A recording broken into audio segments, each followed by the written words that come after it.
Yeah. That's exciting. No, I know he's really into it, done it for years. Did you know? Yeah. I was like, oh, Yeah, you he set could that go up there. Yeah. Okay. for this year. Your safe tattooing practice. Nice. Do you want to give your own slides or do you want me to do it? I'll say good morning to them. Perfect. You can, if you want, and you can start. All right, good morning. Yeah, let's start So intro. we have our presenters, very exciting to have them here with us. And as I mentioned before, they're going to talk about chapter 7, their presentation right on QPR.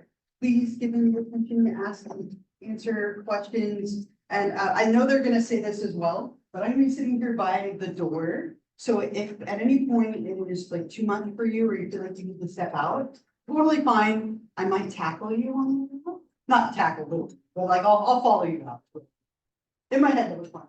Right, but I will definitely check in with you, but you're more than welcome to step out if you need to. But otherwise, take notes, ask questions, and hand them over to you. They're all. Enjoy your stress sticks / weapons. Cool. And then there's a little freezer in there, and there's one more. Over here, all that. It's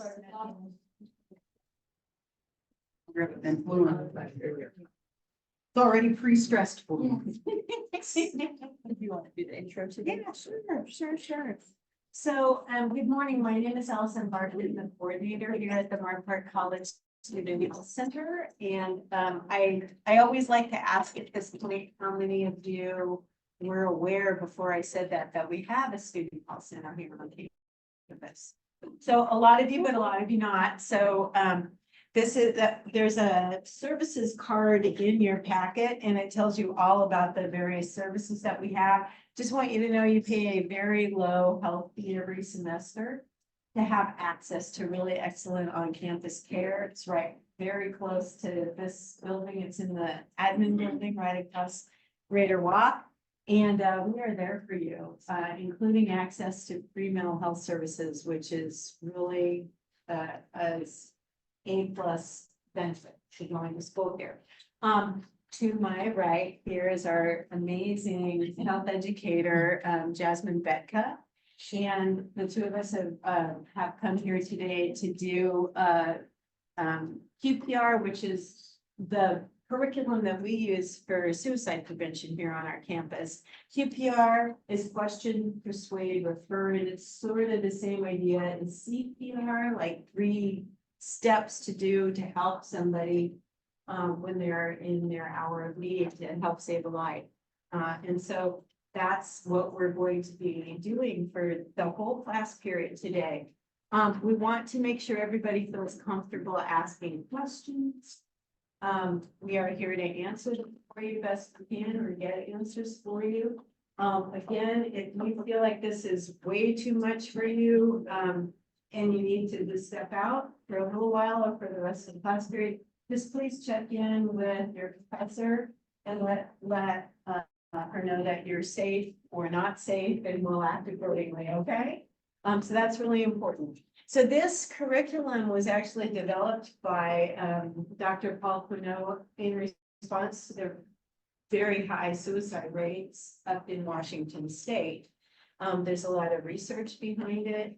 And we've experienced its positive effects here on our campus from students and professors alike and other staff members on the campus. So we really like the program. Most of our students really like the program too, to feel really empowered to act to prevent suicide. So I hope that that's your feeling today too. But there's going to be an opportunity at the end for you to let us know how you feel about it.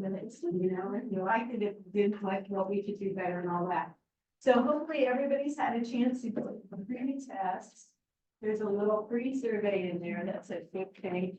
And then there's a blue piece of paper in there that talks about your, or some of you have white instead of blue. You might have this.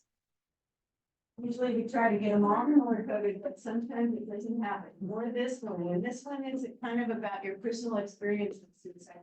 So we'd like you to review that quickly before we get started.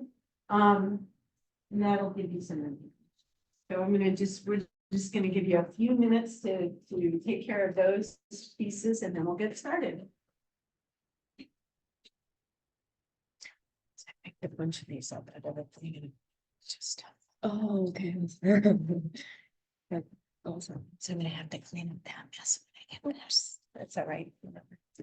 I apologize. It sounds like we haven't done anyway, so that's good.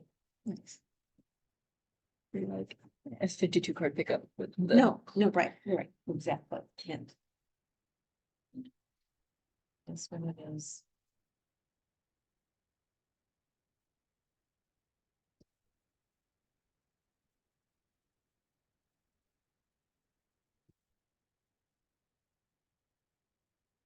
Does anybody else need the roll sheet? Okay.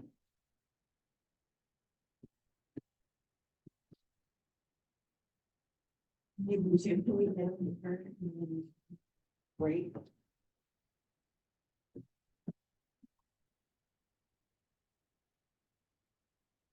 It will take just another minute or so.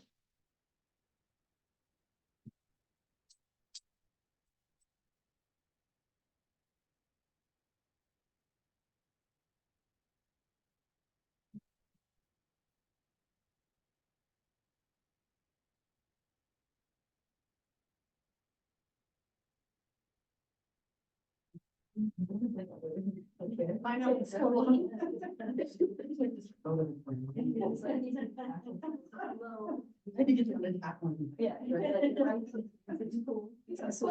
I can trip easier. Yeah.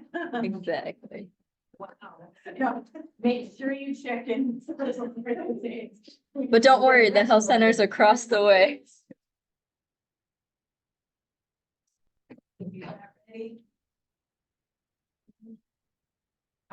All right, how's everyone doing today? Good, good. We got a little bit of sun, back to maybe some rain. But yeah, we're excited to be here with you. So let's get into it. I'm gonna start with a lot of like statistics. So I know statistics can like, some people love them, some people start to like tune out during them. But I think it's really important to provide that like background, and also being a class, it's really nice for you to have perspective. And we're gonna look at like national, state, local, and even like our college and how suicide impacts people. So if you have any questions along the way, feel free to stop me. We can like chat. But yeah. Okay, let me see if this will keep going. There we go. So today our goals, we want to learn about early recognition of warning signs. So that's really important so that we know what to look for. We also, the goal of QPR is to be able to intervene. So we want to learn how to do bold intervention, how we get people to the referrals they need, with early professional assessment and treatment. And we also want to decrease stigma. So that's also a lot of the important things as we talk about statistics, is kind of talking about stigma, talking about things that impact rates of suicide and mental health. So none of us here likely, I mean, I can't say that for sure, are professional mental health counselors. But so our goal here isn't to be counselors. This isn't a form of treatment or counseling. It's meant to take some sort of positive action. So how can we step in? How can we intervene? What can we do? So your goal here isn't to like provide treatment for an individual, it's to take an action to help. So let's just start off with some statistics. So some of the statistics are older than others. We know too, collecting data kind of through COVID changed things. So this is back in 2021. But in the United States, we had almost 50,000 people die by suicide. So that's one death every 11 minutes. So that's a lot. So you think about like an hour class, you know, it's a little over an hour here. That's a lot of people just in that time frame. And there were 12.3 million adults who seriously thought about suicide. 3.5 million adults made a plan, and 1.7 million attempted suicide. So some big numbers across the nation. When we kind of start to bring it back to California, this kind of looks at things through the age brackets, and it also kind of breaks up sex in a binary. So it's like male, female. But we know that there were over 4,000 suicides in 2020 in California alone. So that means that's a rate of 10.4 suicides per 100,000 people. So a little lower than the average across the nation, but still high. And then, sorry, when we bring it even more local, so every couple of years we do this really cool college health assessment. So you may have seen that, you may have been asked to take that, or if you're here when it comes up again, it's great for you to provide that information. But here at Moore Park, 4.4% of students surveyed reported that they attempted suicide within the last 12 months. So that's a lot when you think about almost 5% of our student population. First tackle, just kidding. So, and when we look at this, we know we talked about wanting to decrease stigma. And so stigma and judgment prevent people in the US from seeking treatment for their mental health condition. And this is really important. How can we make sure that we're talking about this in a way where we reduce stigma and we reduce judgment? So we know too, this varies by culture. In some cultures, it's not okay to talk about mental health. When you talk about mental health, it's like, that's not a us thing, that's like crazy, or no, you need to be stoic, like we just don't talk about that. And that can make it really difficult depending on cultural background or family background. So we're going to kind of break things up by a couple different categories. And these are, again, just kind of trends that we see. So this isn't saying that everybody in this community experiences this. But when we look overall, if we look within the Black community, we know Black boys aged 10 to 13 are 2 to 3 times more likely to die by suicide than white boys. And the really hard thing with these statistics too is we're seeing the age drop. So where we used to have like higher age where we started counting suicides, we're seeing age drop. And so it's really important to know that and to think about that. And again, we know that there's research and data that shows that there's a lot of stigma. And so that can be particularly difficult, especially for Black men, to get the mental health treatment they need. And so there's a national youth risk behavior survey that goes across, it's done by the CDC. And in 2019, 15.2% of Black adolescents females reported a previous suicide attempt within 12 months. So if we look in comparison to non-Hispanic white females, they're at 9.4%. So that's significantly higher. And then when we trend, so if we're looking at almost like a 20-year span, so from 2001 to 2017, Black females experienced a 183% increase rate of suicide, and Black males experienced a 60% increase. So we're seeing an increase in trends there. So we also have local data. So we have our community health needs assessments. Nonprofit hospitals do these every few years. So if you like data, you can also find these online. But when we look here in Ventura County specifically, when we look at white non-Hispanic individuals and Black non-Hispanic individuals, when we're looking across different race and ethnicity categories, suicide is the 6th leading cause of death. When we look at the Latinx community, we know that the prevalence of depression in Latinx women is higher than men. But why might that be in terms of the numbers? What could be some things that maybe we don't have an exact true number on this? Why might that be? Yeah. It's the good treatment from men, I guess, stigma and stereotypes. Yeah, so we don't know always true numbers. Stigma can prevent people from seeking treatment or reporting. So this is the data we know, but again, we don't always know when people aren't reporting it. So thank you for that. And with this, when we look at certain populations, when there's not health professionals that people can identify with or find that connection or feel like they have an understanding, that lack of availability impacts people seeking help. So we also know that's another reason where sometimes that's underreported or people aren't getting the help they need, or we see these higher rates because there's not a healthcare professional that person feels comfortable going to. When we look in the Asian Pacific Islander community, suicide was the 2nd leading cause of death for Asian Americans aged 15 to 34. So 2nd leading cause of death. Among all Asian Americans, those 20 to 21 had the highest suicide rate. So that's like a lot of our college population too. When we look age range, a lot of people are kind of that 18 to 25 range, some older, some younger. But again, when we look back at culture, and everyone has different culture, everyone has different experiences, but stoicism tends to be really valued. And so you don't talk openly about emotions or sadness or that something's not maybe feeling right. And so that can make it really hard, because when someone does, if they're not getting that affirmation, that can kind of lead and build up to having, not being heard, not being able to get resources. When we look in the white community, white males have the highest rate of suicide across everything.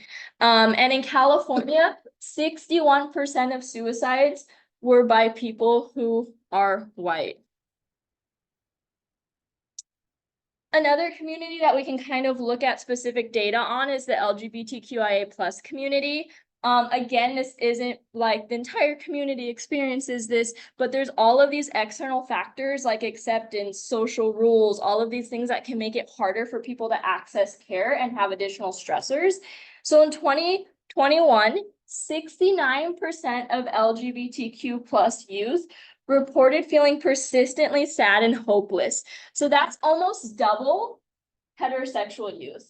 And they show a lot of data on that. Again, it goes with how society makes them feel, what laws are being put out, all of that. We know that 35% of trans teens have attempted suicide, and that the suicide rate is 5 times the rate of heterosexual individuals and 8.5 times if family rejection occurs. So again, finding a community, finding that support plays a large part in mental health. And like, although this is like really the 8.5 times, there's also, you think of the flip of that. So when you find community, when you find support, they find that statistically that helps reduce the rate significantly. When we look at our veteran community, we have over 6,000 veterans died by suicide. So that's 20 veterans died by suicide each day in the US. And it's the second leading cause of death for veterans under the age of 45. So overall, when we look at like veterans compared to other populations, when we adjust for all the factors, there's almost a 60% greater suicide rate in the veteran community than other people who are not veterans. And they account for almost 14% of all suicides among adults in the US. When we look at age, we see that we kind of have a peak here in the 25 to 34 range. And then we also have a peak in the 85 and over range. Why do we think that may be? What's responsible for those peaks, maybe especially in the older side? Yeah. So this doesn't count like physician assisted suicide, but that is a good, you're onto something. Yeah, we'll go behind. I think those are times that's to deteriorate a little bit, and that causes the business. Yeah, and especially depending on like culture again and how we value older adults and all of that. Exactly kind of what you're both saying. Either maybe you start getting sick and you start losing autonomy. Maybe you start feeling like a burden. You don't feel like you're as valuable to society. And so we actually see this peak in suicide rates in individuals over the age of 85. And then again, here too, we kind of see that in that younger, maybe college age range as well.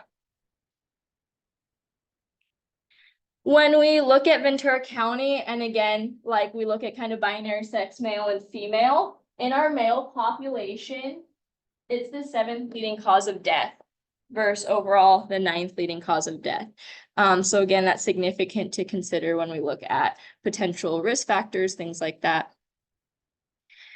And then here at Moore Park College, so going back to that survey that we do and we collect data from lots of students, overall, we had, so the kind of the screening works is if you have a higher number, you have a more higher like positive suicide screening score. So the lower number, the negative numbers are like a lower risk for suicide. And when we look at this, we have overall about 35.3% of our population who reported had a positive suicidal screening score. So that's a big chunk. COVID-19, what are some things from COVID-19 that impacted mental health? Yeah. Instability. Instability, yeah, for sure. What else? Yeah, Isolation. isolation, 100%. Anything else? Yeah. Those who have ones who died from COVID. Yeah, those with loved ones who died, whether it's from COVID or even just died during that time and they couldn't be with them necessarily, yeah. What else? Anything still impacting us, or we all good in the world? School School, yeah, how? change. With this learning. Like the academic group. I think.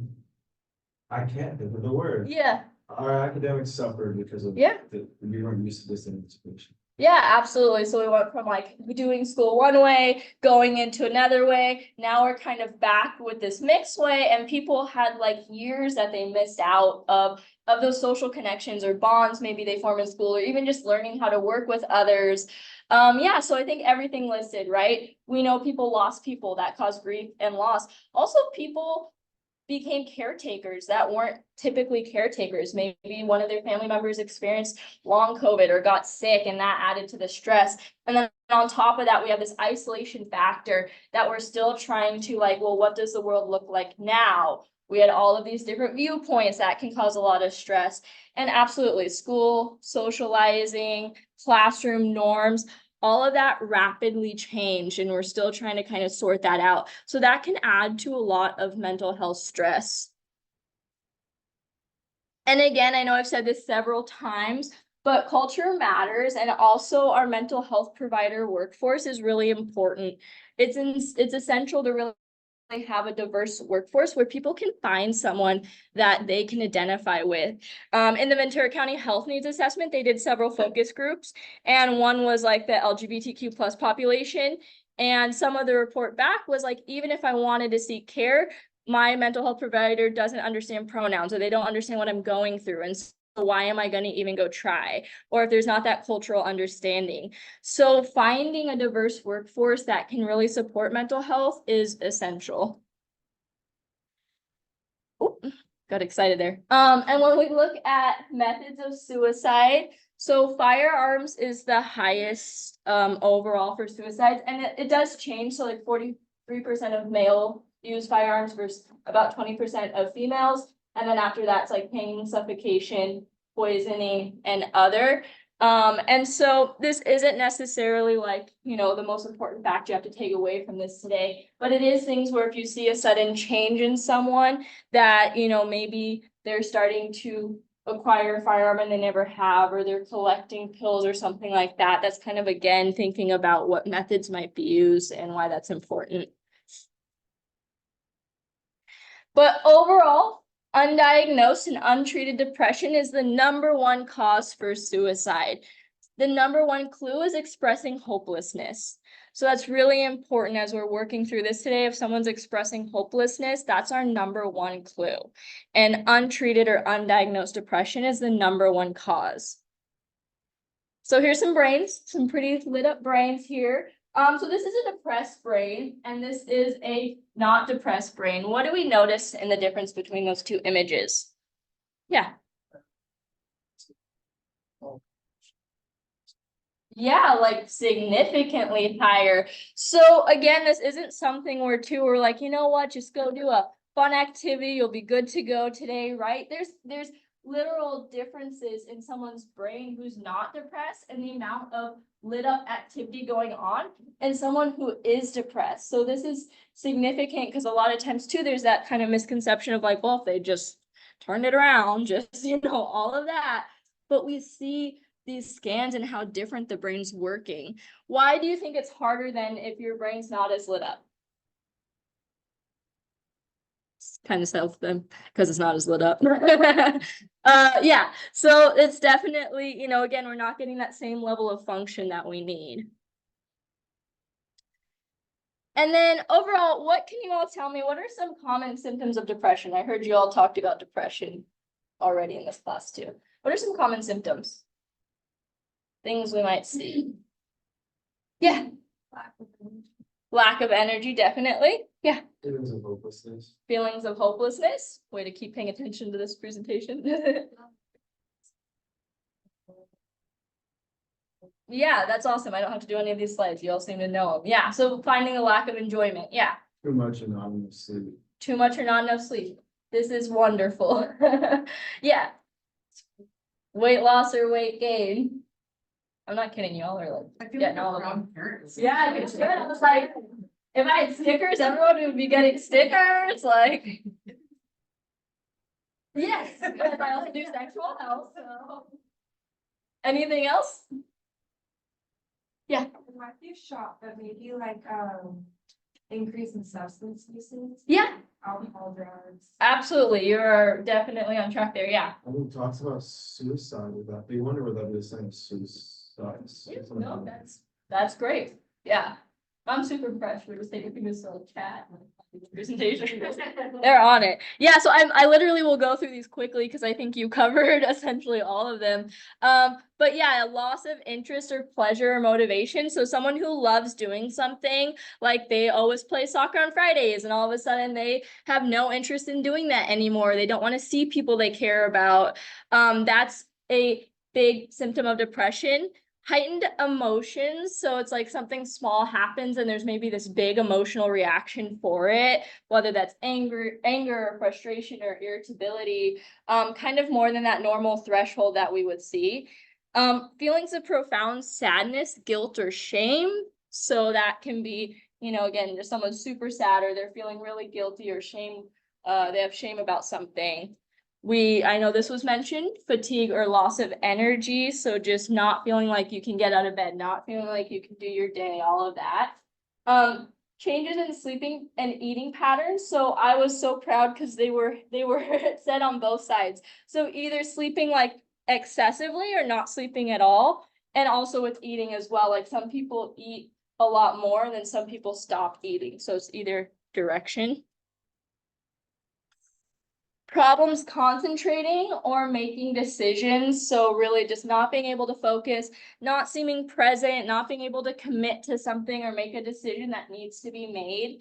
And then withdrawal, which is also like, concerning because here's someone in a time of need and they might start to pull away from friends or family or people that they normally spend time with. And then that helplessness or hopelessness, so just not feeling like there's anything worth it anymore, feeling very hopeless. I know sometimes too, this is like one of the things that will, when we get to the QPR, that will lead us to want to ask that question is like, well, someone starts expressing like I just don't want to do anything anymore. Like there's nothing here for me. And then, of course, thoughts of death or suicide or wishing to be dead was mentioned. So that's definitely a symptom. So we're going to do a couple myths versus facts here. So let me know too if any of you have ever heard this, but no one can stop the suicide. It's inevitable. Has anyone told you that? Or you hear that out there? No? Well, good, because that's a myth. We wouldn't be here today. We wouldn't be doing this presentation if we thought that. But we know that if someone in crisis gets help, they may never be suicidal again, or at least like that is a significant time in that period that can be overcome. So it's not that we can't stop suicide. It is something we can stop. And then another kind of common myth is confronting a person about suicide will only make them angry and increase the risk. So we know this is not true. Like if we ask someone about that, that's not gonna be like, well, I'm so mad now, I'm gonna go commit suicide. I know Allison's been doing this a lot longer than me, but also some of our health center staff, they said in like decades of doing this, they've only ever had like one person even get remotely frustrated and they still got help. So, and that's out of like dozens and dozens of times doing this. And then only experts can prevent suicide. We talked about this, right? We're not there necessarily to do counseling and all of that, but we can prevent it. We can step in and get them to the resources they need. And so it's kind of that thing too, where as people, that kind of bystander intervention type thing, where if we're like, that's not my business, like they have got a lot going on, they're expressing all these things, but I'm not the expert, I should just stay out of it. We know that it should be everyone's business to be able to step in and connect that person to resources.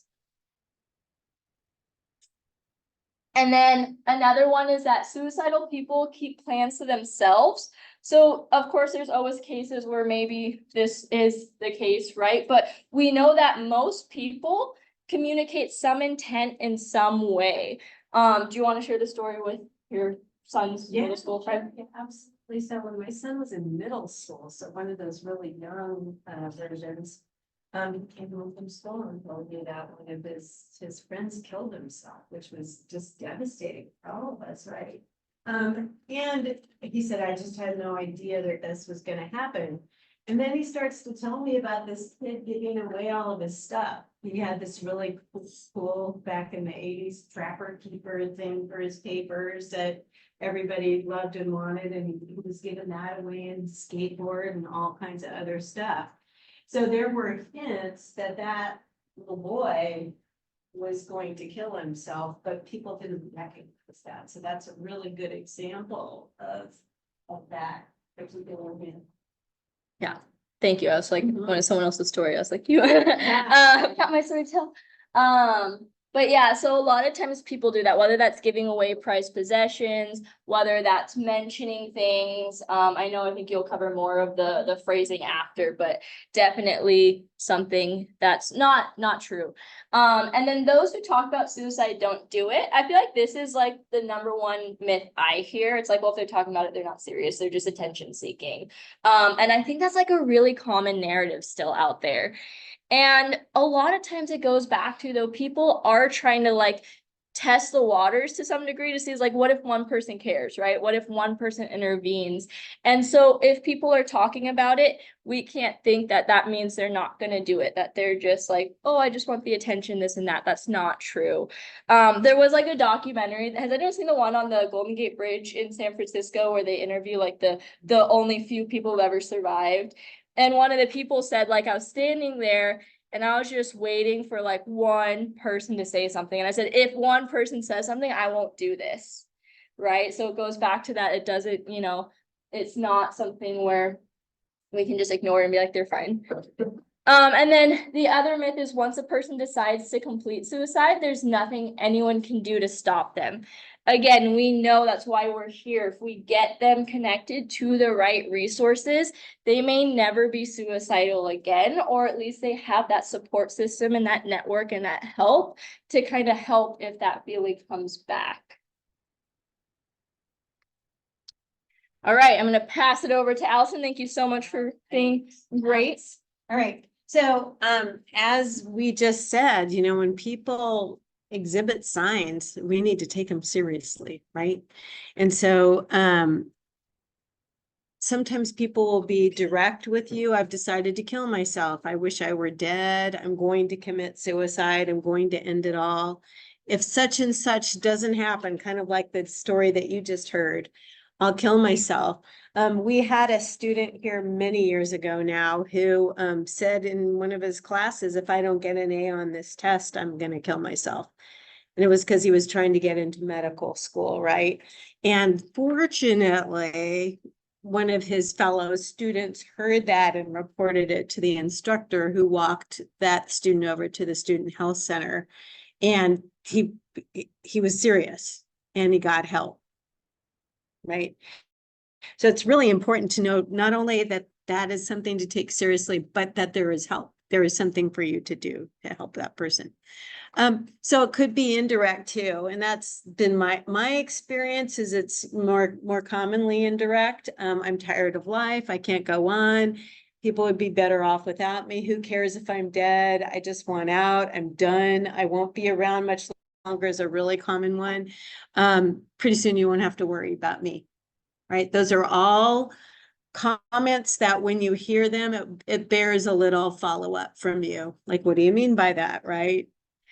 I don't think I'll live past 21. I'm sick of it. And everyone is sick of me. Okay, so I will say that there's context and culture. In a lot of cultures, people will say things like, I'm just going to kill myself. This is driving me nuts. It's still worth asking the question. Even when you think they're just being hyperbolic, they're just exaggerating or being frustrated, still worthwhile to ask the question. And at a minimum, they'll probably stop using that terminology around you, if they're being hyperbolic, right? Okay, so behavioral clues. So any previous suicide attempt, Jasmine mentioned earlier, acquiring a gun or collecting pills. If somebody has just this ongoing, reoccurring depression, moodiness, hopelessness, people start putting affairs in order. And so somebody like my age, right? I've got kids and grandkids and I'm getting older and I need to make sure that my will is in place and I've made arrangements for, my pets and, just those kinds of things, because it's normal for an older person to do that, right? Not normal for a college age kid to do that. So several years ago, we had a hint that a student was giving away prized possessions like lockets, or the little boy that I was talking about earlier, giving his skateboard and his trapper keeper away, those kind of things. So putting the personal affairs in order is not typical college age behavior. So if you see one of your friends or loved ones doing that, that's a, hey, what's going on here? It bears your questioning. Okay. Sudden interest or disinterest in religion. And somebody I think you mentioned over here, drug, alcohol abuse or relapse. So it's a kind of a vicious cycle. If somebody is feeling depressed and feeling suicidal, they might start using substances again, or the substances can help, bring on more depression. Right? Does that make sense? So it could be kind of a vicious cycle situation. We talked about the unexplained anger, aggression, irritability, just mood swings and that kind of thing. Seeking revenge or talking or writing about death. And we'll sometimes get reports from instructors about students writing about death or wanting to kill themselves or those kinds of things in their writings, and they'll let us know about that so we can come along and talk to that student and help them out. And then engaging in risky behaviors, and this is kind of an interesting one because a lot of times, especially college age students, do risky stuff. But if you see kind of a big change in that, like maybe risky, like maybe you have one sexual partner, but all of a sudden you have 5 all at the same time, that's risky sexual behavior, right? You go to a party and you have a beer or 2, but now you're binge drinking like every day. So there, it's on a continuum, right? And it's important to note that being under the influence of substances can lower your threshold for suicidal behavior and thoughts. So again, vicious cycle. All right. So there are also situational triggers. Being fired or suspended is a big one. Unwanted move, that happens with Navy kids a lot, military kids a lot. Especially a loss of any major relationship. So we had a student again several years ago who was in class and just started crying in the class, and the instructor was really concerned about him and took him to the health center, and he was talking about having just lost one of his best friends to suicide. And so something didn't seem quite, he said he was okay, she let him go, but he didn't seem quite right. So she called his home and got a hold of his sister, who reported that his best friend, there was no death in the best friend, but that this kid had just his girlfriend had just broken up with him. And actually, as the string was pulled, we find out that he's actually the one that's suicidal. He was just beside himself with grief over the loss of this relationship. And together they were able to reach his parents and his clergyman and all of that kind of stuff. So they were able to pull together a group to help him to prevent the suicide. But just so you know, it's a pretty big deal. And this might be your friend and you might have hated the person they were going out with, but the right response is, how are you doing? Not, thank God we couldn't stand him, right? Because they don't feel that way a lot of times, right? Does that make sense? Death of a spouse, child, best friend, any of those kinds of things. Also, when we talk, I think you mentioned this earlier, but when we talk about suicide ideation through the lifespan, when we think about older people, so many health problems start to happen. Getting diagnosed with a terminal or serious illness can be a reason why somebody would want to kill themselves beyond assisted suicide. Okay, so sudden expected loss of freedom or fear of punishment. So the incarcerated, when they first go to prison, many times they're on a suicide watch, right? That's like an extreme loss of freedom. Loss of financial security, being a burden, we mentioned earlier with older folks especially. Humiliation, bullying, and exploitation. And I think we've all heard about bullying stories and suicides following bullying. What's a common way that college students experience bullying? What do you think? Yeah. Hazing is one way. What's another even more common way than hazing? It's easy. It's kind of like when somebody's a new student, or like especially like in a fraternity or sorority, having to do, being bullied in order to make their way into the fraternity or become one of the gang kind of thing. Is that what you meant by hazing? Yeah. So what's another common way? Yeah. Peer pressure, that's a really common one. What about social media? That's a really common one. We've had a lot of on our campus experiences with that over the last few years. So just be aware that that can be very upsetting to anybody, right? And then loss of a cherished therapist, counselor, or teacher. I can tell you when I was in middle school, we had our special ed teacher at our school was, they had a gas leak in their house and the whole family died. I mean, it was awful. The whole family died, but her class was very distraught. And I remember that one of the girls at my bus stop, I remember being really worried about her as a result of this death. She was despondent. So even at that early age, we could tell that something was absolutely terrible for this young girl. All right, so the steps, that's where we are now. So we're going to learn the steps to ask a question, save a life. Switching over to what do you do? What do you do next? Okay, so tips for asking the question. Number one, if you think there is a possibility that someone is thinking about killing themselves, don't wait, ask the question. It's not impolite. It's a caring act, right? And it's really good to practice it, right? So if somebody says, oh, I feel like killing myself, that's a really good time to ask that question. Are you serious? Are you really thinking about hurting yourself or killing yourself? That's a good time to ask that question. If the person if they're kind of cagey, they don't want to answer the question, be really persistent.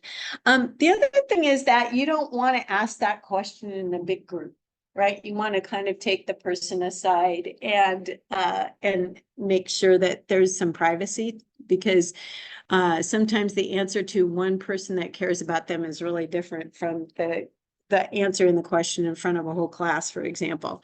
You want to allow the person just to talk. Give yourself and them plenty of time. And if you don't have enough time, make a time later or walk them to the student health center if it happens to be a student on our campus, or find somebody who does have the time, right? You want to make sure that you have your resources handy, and we gave you a bunch. There's your booklet, there's the services card that you got in your packet today too. And then we're going to give you some more resources on slides. You can take pictures, all that kind of stuff, right? So the thing that's a big deal is, remember, how you ask the question is less important than that you do ask the question. You got to ask the question, right? I remember the first few times I asked it, I felt really, I don't know, nervous about it, or just like, oh my God, I hope I don't offend this person or whatever. No, you just ask it enough times and you'll feel very comfortable. We're going to do some practicing of that today, but even on your own, practicing saying the words, having them come out of your mouth really makes it easier when the time comes to really ask the person of that question. All right, so here's some sort of less direct approaches. Have you kind of working up to it? Have you been unhappy lately? Have you been very unhappy lately? Have you been so unhappy lately that you've been thinking about ending your life? Right? For children, sometimes children don't understand things in the same way that adults do. So you could ask them, do you ever wish that you could go to sleep and never wake up? It's a really good way of asking that question to a child. Or a direct approach, you know, when people are hurting and upset as much as you are, they sometimes wish they were dead. I'm wondering if you're feeling that way too. That's a pretty direct way of asking the question. Or are you thinking of killing yourself? Usually when I ask the question, I do sort of a combo of those two. You know, it sounds like you're really going through a rough time. Are you thinking about hurting yourself or killing yourself? That's how I ask the question most of the time. And it does the trick, right? Again, if you can't ask the question at the time, it could be that normally you could, but this is your best friend, or this is somebody you don't know and you're worried about communicating with them, or whatever your reason is, find someone who can ask the question. How not to ask the question. This is just as important. You're not thinking of killing yourself, are you? You wouldn't do anything stupid, would you? Suicide is a dumb idea. Surely you're not thinking about suicide. Why would this not be a great way? Why would these not be a great way to ask the question? Yeah. We kind of pass blame on the character of the person. Yeah, they're a huge diss. Yeah. 100%. Yeah. What else? Something that be really their feelings. 100%. Yeah. What else? Yeah. Kind of telling them the right answer too, right? Like, ooh, I shouldn't be thinking this way. Okay, I'm going to just tell this person I'm not. Do you know what I mean? So all of those things, yes, absolutely, all of those things for sure. All right, so once you've asked the question, your job is not done, right? So, and I just want to say, if you're worried enough to ask that question and the answer is no, there's still work to do, right? So if somebody's mopey and sad and just checking out and not doing the whole, you know, their life like they normally do, and they say they're not thinking of hurting themselves, they probably still need some help.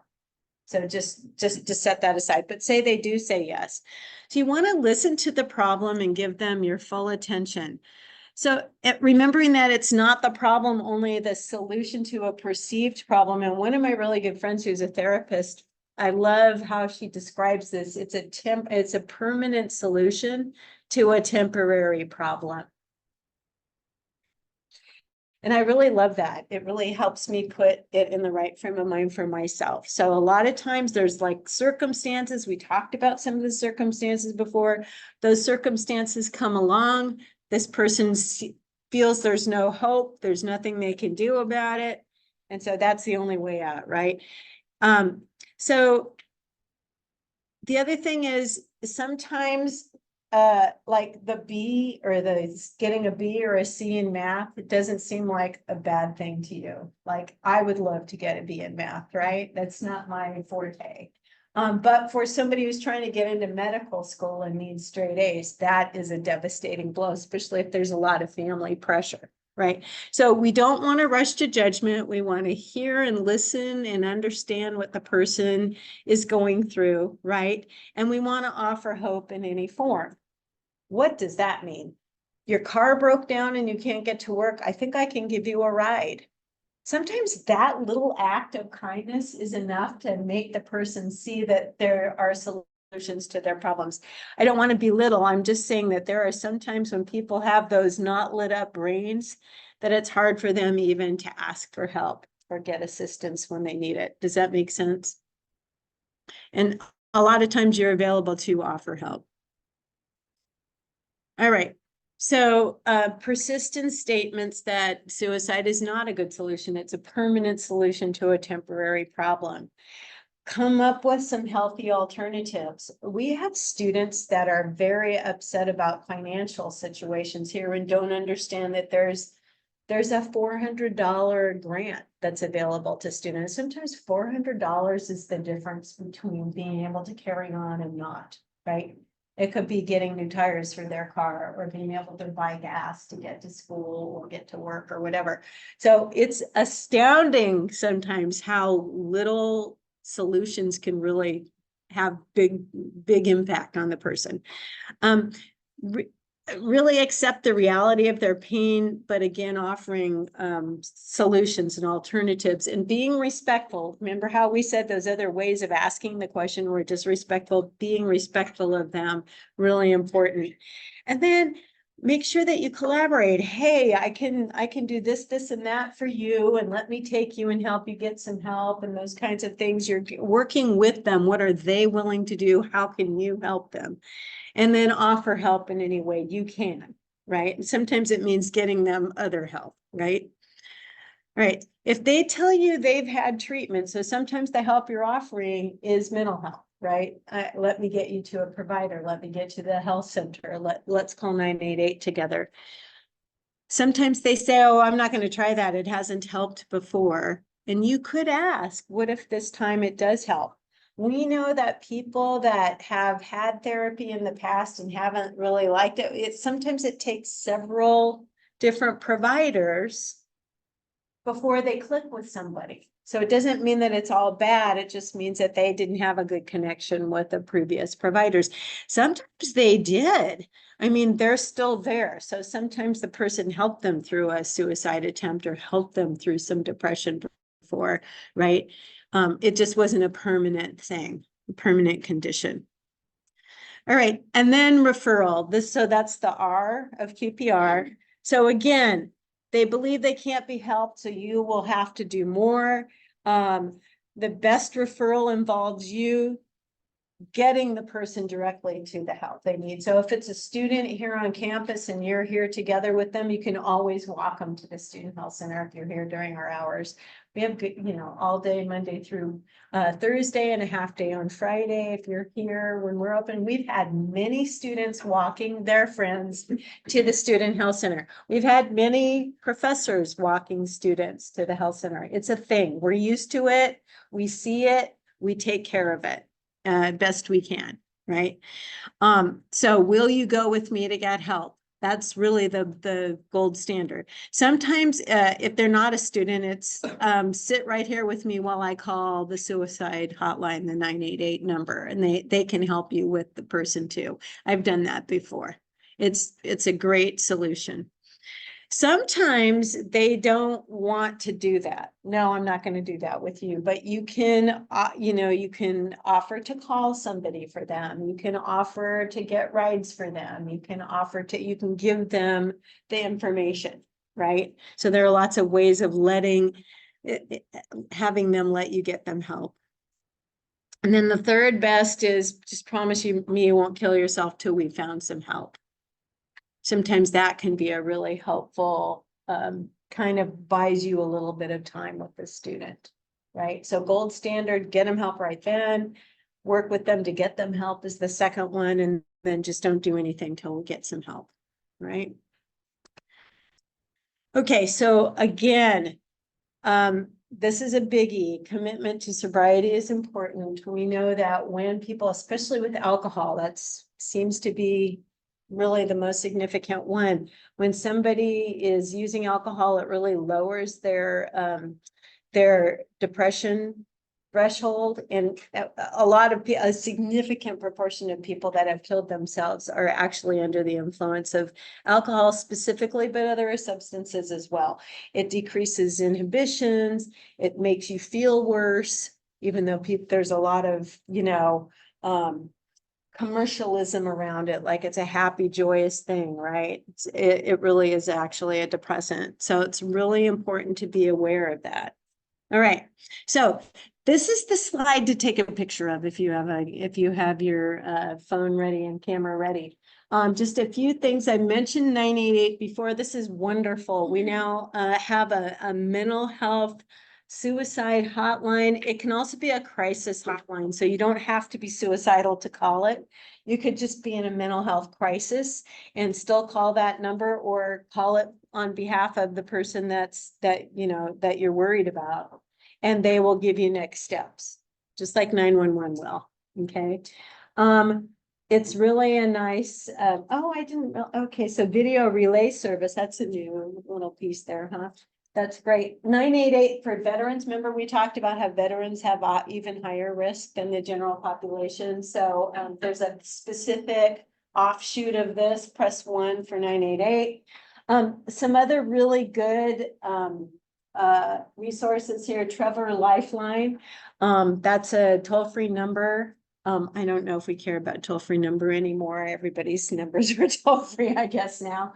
But the thing that this is for LGBTQ plus people and their loved ones. And the thing that's nice about it is that they also have a website, and you can, I forget what they call it. You hit escape and it just disappears, and it's not in your search thread anymore either. And that's really important for people who aren't ready to come out, right?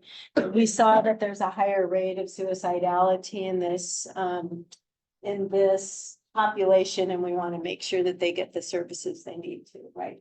And then one that we love a lot here on this campus, and we tell students about all the time, is the crisis text line 741-741. It's really a good one. 24/7, same with 988. And it's the nice thing about it is it's a text line. So like in the middle of the night, you need to talk to somebody, you can text them and you don't wake the rest of the house up and nobody has to hear about it. It's all quiet. They're trained volunteers. A lot of them are actually in like doctoral programs and counseling programs and things like that too. So they really are very skilled. So that's a really good one. And then LA County specific numbers right there. Ventura County Crisis Team they're great to work with. So that's another number to call 24/7 if somebody you're really worried about any sort of mental health crisis. It doesn't have to be suicidality or depression. It could be any sort of mental health concerns that you have. You can call them and they're great to work with. All right, so, and then we talked earlier about finding care for that the person can relate to, either for LGBTQ issues or race, ethnicity, gender, any of that stuff. Both of these services or both of these websites help people find a therapist that they think they can, click with, right? And it also takes into account their insurance and that kind of stuff too. So we use those two services a lot at the Student Health Center to help our students find help, right? The other thing is, I said this before, that we have counseling, 6 free sessions per semester that you have access to, but we also have a case manager at the Student Health Center. So if you need more than we can give you, or you need help with lots of other issues, finances or anything like that, she can help you, right? So we try to be as preventive as we can at the Student Health Center. All right, so the other issue is your own safety is very, very important, right? So if you really feel like something is imminent, like the person is actually in the act of trying to kill themselves or hurt themselves or someone else, call 911. All the rest of it is out the window. You just have to call 911. If they have a weapon or an object that can be used as a weapon, and especially if they're behaving in a threat, well, no, just let's stop it there. If they have a weapon, call 911. If you're speaking over the phone and they express to you the idea that they're going to hurt themselves or someone else, call 911. You try to get their location and that sort of thing. But call 911. If there's an overdose, if somebody is passed out, there's an overdose, pills or drugs, or there are signs of physical injury, call 911, right?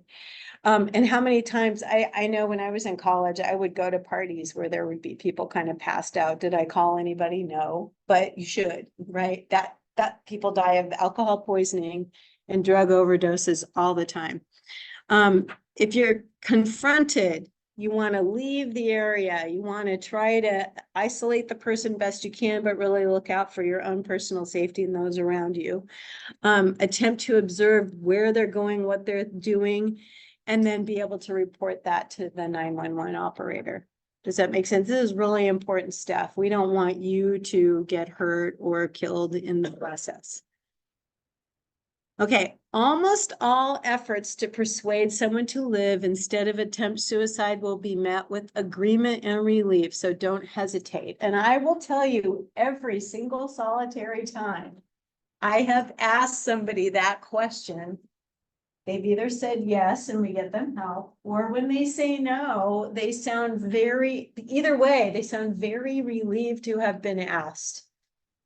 They have been thanked for asking people if they were thinking. So just be aware that people are not going to get upset with you if you ask this question. Sometimes if the answer is no, they're like, oh, well, I guess it could be worse. I don't feel like killing myself. Literally, that's kind of the sound of relief that they give. Okay. All right. So I want you to live. I'm on your side. Get other people involved. Join the team. Following up, really important. Hey, how you doing? How did you get that appointment? Whatever, what else can I do for you? Those are all really important things. All right, now we're going to practice. So I want everybody to pair up. And here's what's going to happen. We're going to have a person that's having some sort of issue, some sort of problem. And then we're going to have the gatekeeper, the helper, right? So we'll hand out like a scenario to the person that's going to be the person in need of help. And then we're going to hand out let's see, where are they?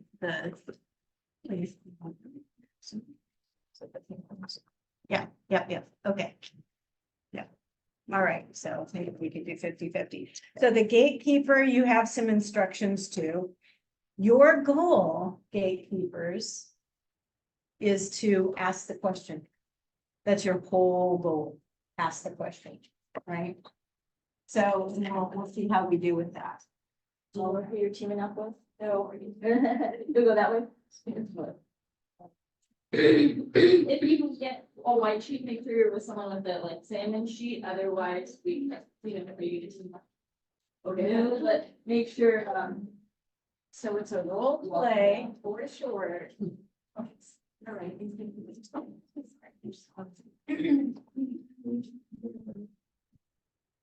Sometimes, I'm sorry, someone may have to switch a seat.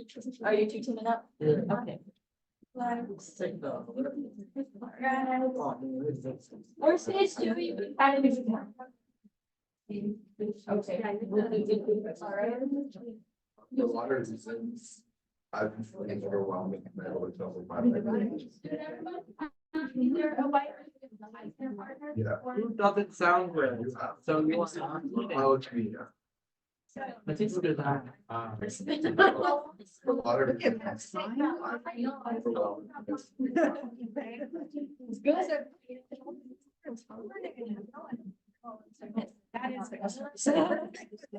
What's that? You're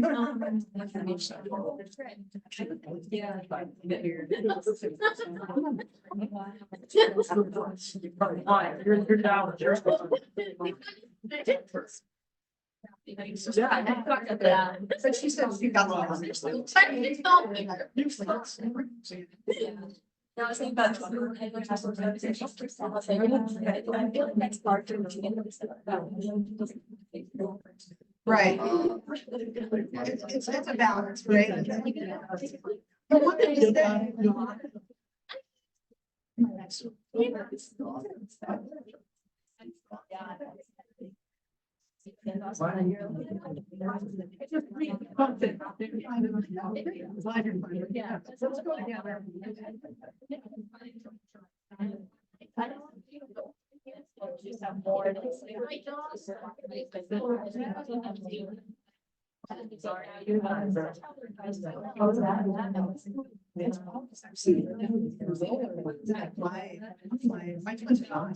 I mean, like the boys and like friends.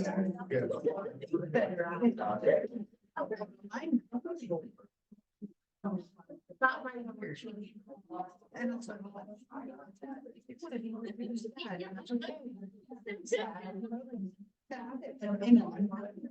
And then. So much. But it's so much. Oh, yes. They get so fighty and then. I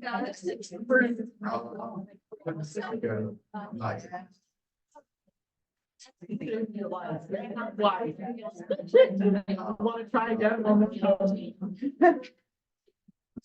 I think I would be better off dead.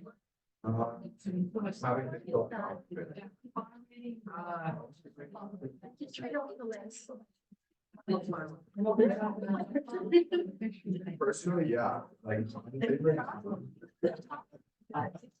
No.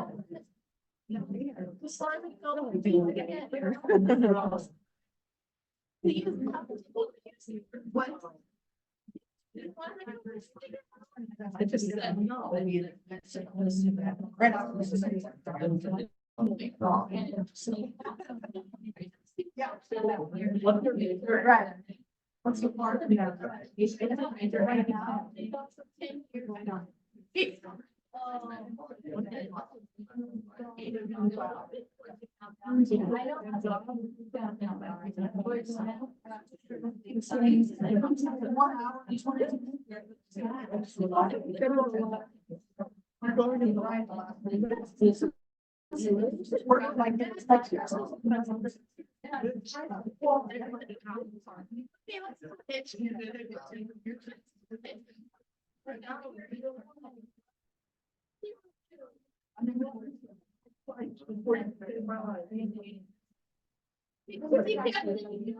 Yeah, I would say.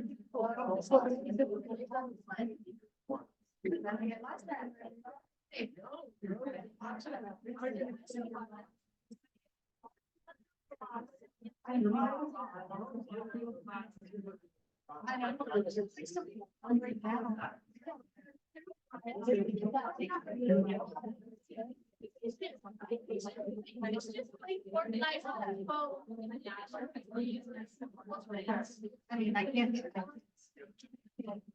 wanna ask you.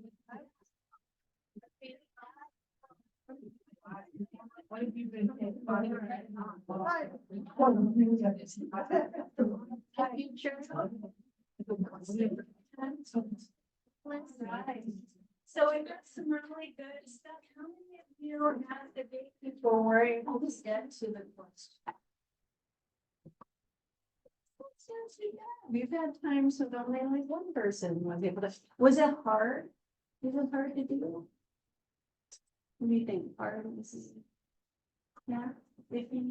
So I want to tell you, the more you say, even just say the words in the mirror, I know that sounds silly, but just practicing saying the words can really help you when it's time to say the words. It sounds kind of silly, but it's really true.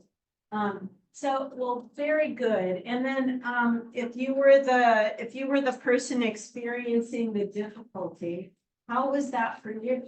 And how did it feel to hear the question?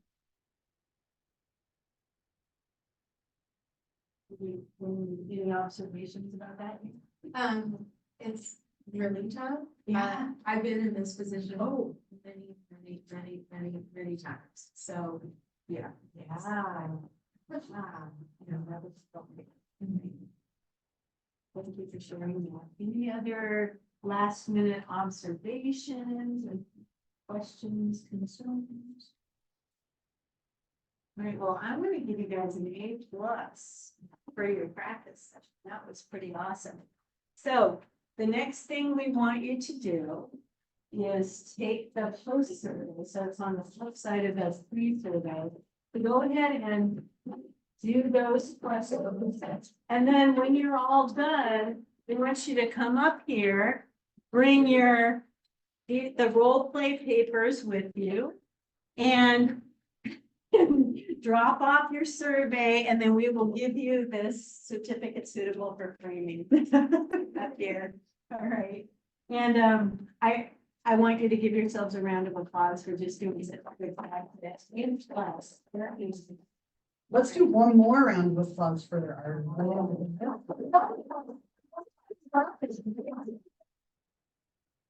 All right. Good. Yeah, we can, sure. So when you're done, you can bring all that up, and then I'll see you all on Monday. We'll keep going with our disorder. We met that one on Wednesday. So 2 different cuts for that puzzle, this 5, and then there we go. Thank you so much. You bet. Yeah.